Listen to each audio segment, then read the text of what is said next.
Bismillahirrahmanirrahim. Perkenalkan, nama saya Aprilia Inayah Sodikoh, NIM 2119290.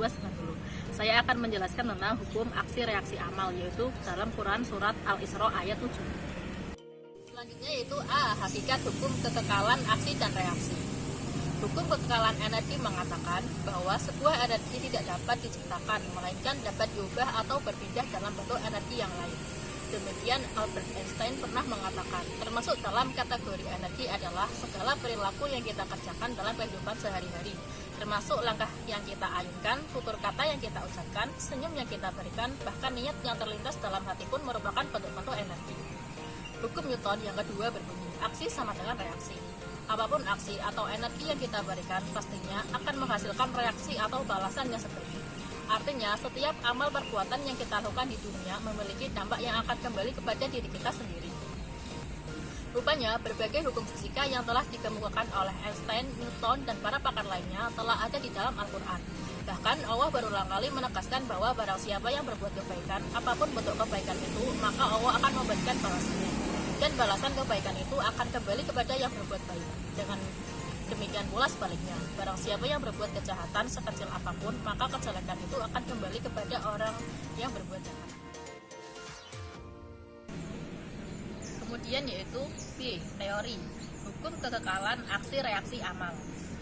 Menurut istilah, amal soleh ialah perbuatan baik atau setiap hal yang mengajak dan membawa pada ketaatan kepada Allah Subhanahu wa Ta'ala, baik perbuatan lahir maupun batin, yang memberikan manfaat kepada pelakunya di dunia dan balasan pahala yang berlipat di akhirat. Orang yang melakukan amal soleh akan teguh imannya, tercipta ketenangan dan kenyamanan dalam menjalani hidup dan meningkatkan keimanan kepada Allah Subhanahu wa Ta'ala. Dalam kehidupan manusia, terdapat kewajiban berbuat baik dan menghindari perbuatan buruk yang bersifat universal dan merupakan keharusan moral. Berdasarkan itu, manusia mengerti segala kewajibannya adalah sebagai perintah Tuhan.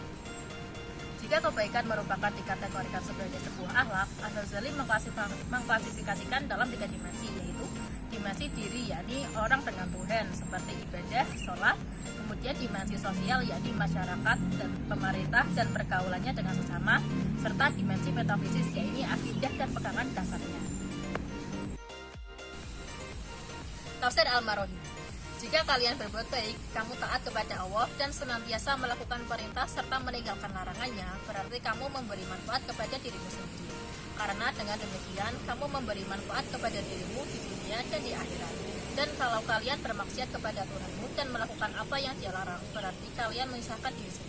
Maka apabila datang saat ditimbakannya hukuman pada kali yang terakhir dari 2 kali kamu berbuat kerusakan di muka bumi, maka kami pun membangkitkan kepada musuh-musuhmu supaya membuat kerusakan dan kesedihan yang tampak pada wajah kalian, dan supaya musuh-musuh itu masuk ke dalam dengan melakukan penindasan, penjajahan, dan penghinaan terhadap kalian, sebagaimana dulu pernah masuk pada kali yang pertama, dan supaya kamu hancurkan apa yang telah kamu simpan dan kumpulkan sehancur-hancurnya sehingga tidak tersisa sedikit pun.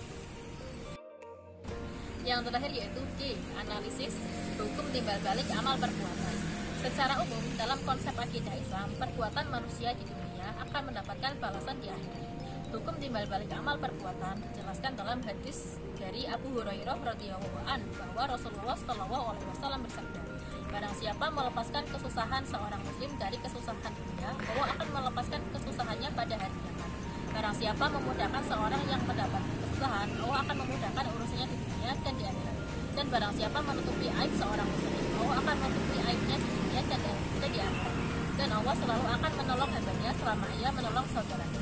Dengan demikian, maka hendaklah kita berbuat baik, karena semua perbuatan yang kita lakukan akan mendapatkan balasan dari Allah Subhanahu wa Ta'ala. Ya, sekian penjelasan dari saya. Kurang lebihnya saya mohon maaf. Wassalamualaikum warahmatullahi wabarakatuh.